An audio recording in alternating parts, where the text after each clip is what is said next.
اعوذ باللہ من الشیطان الرجیم بسم اللہ الرحمن الرحیم۔ ناظرین، جو میرا آج کا ٹاپک ہے وہ ہے حسد کی تباہ کاریاں۔ آج آپ حسد کی تباہ کاریوں سے آگاہ ہوں گے، لیکن جیسا کہ میں نے آپ کو اپنی پچھلی ویڈیوز میں بھی بتایا ہے کہ ربیع الاول کا مہینہ جلوہ فرما ہے۔ سبحان اللہ، اس مہینے کی بہت فضیلت، بہت بابرکات ہیں۔ اللہ تعالیٰ ہمیں انہیں حاصل کرنے کی توفیق دے، آمین۔ میں نے آپ کو یہ بھی بتایا کہ اس مہینے میں درود پاک پڑھنے کی بہت فضیلت ہے۔ نبی پاک صلی اللہ علیہ وآلہ وسلم کا فرمان ہے کہ جس نے مجھ پر ایک مرتبہ درود پاک پڑھا، اللہ تعالیٰ اس کے 10 گناہ مٹا دیتا ہے۔ سبحان اللہ، اللہ تعالیٰ اس کی 10 نیکیاں اس کے نامہ اعمال میں لکھتا ہے۔ سبحان اللہ، اللہ تعالیٰ اس پر 10 رحمتیں نازل فرماتا ہے۔ سبحان اللہ، دیکھا آپ نے درود پاک پڑھنے کی کتنی فضیلت ہے۔ اللہ تعالیٰ آپ کو اور مجھے زیادہ سے زیادہ درود پاک پڑھنے کی توفیق عطا فرمائے، آمین۔ اللہ تعالیٰ ہمیں اس مہینے کی ببرکات حاصل کرنے کی بھی توفیق دے، آمین۔ میں نے آپ کو اپنی پچھلی ویڈیو میں بتایا کہ ایک باطنی بیماری، یعنی جیسا کہ آپ لوگوں نے سنا کہ پچھلے آسمانی کتابوں پر ایمان رکھنے والے نبی پاک صلی اللہ علیہ وآلہ وسلم کو اپنے بیٹوں سے بھی زیادہ پہچانتے تھے۔ پھر یہاں ایک سوال پیدا ہوا کہ اگر وہ اتنے اچھے طریقے سے نبی پاک صلی اللہ علیہ وآلہ وسلم کو پہچانتے تھے تو انہوں نے دیکھتے ہی ایمان قبول کیوں نہیں کیا؟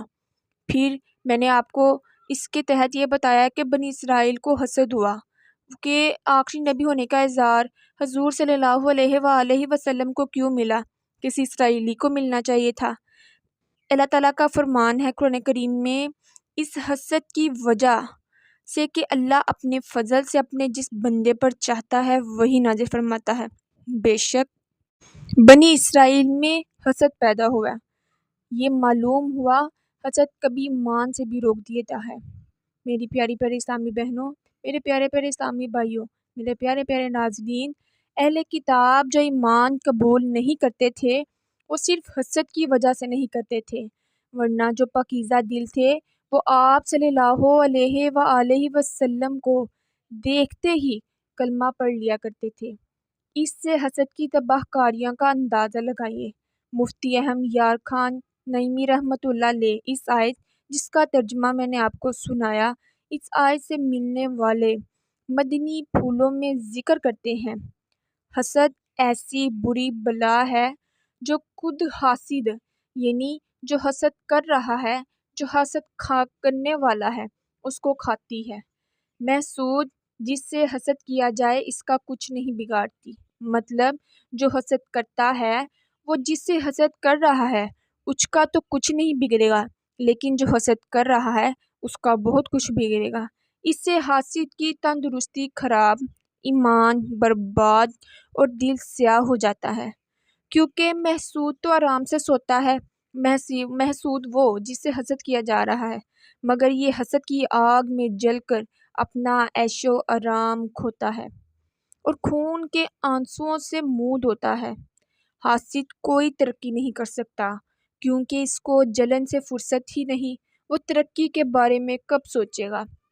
مولانا روم رحمۃ اللہ علیہ فرماتے ہیں، دیکھو حسد کے باعث ابلیس نے سجدہ آدم سے شرم محسوس کی، ابلیس نے سجدہ آدم سے شرم محسوس کی اور سعادت و کامیابی سے ہمیشہ کے لیے محروم ہو گیا۔ ابلیس صرف ایک حسد کی وجہ سے اپنے تمام اعمال برباد کر بیٹھا۔ اس سے معلوم ہوا کہ جب تم صاف دل والوں سے حسد کرو گے تو تمہارا دل سیاہیاں پیدا ہوں گی، یعنی تمہارے دل میں سیاہیاں پیدا ہوں گی، لہٰذا اللہ پاک کے نیک لوگوں کے پہلوؤں کی خاک بن جا، ہماری طرح حسد کے سر پر مٹی ڈال دے۔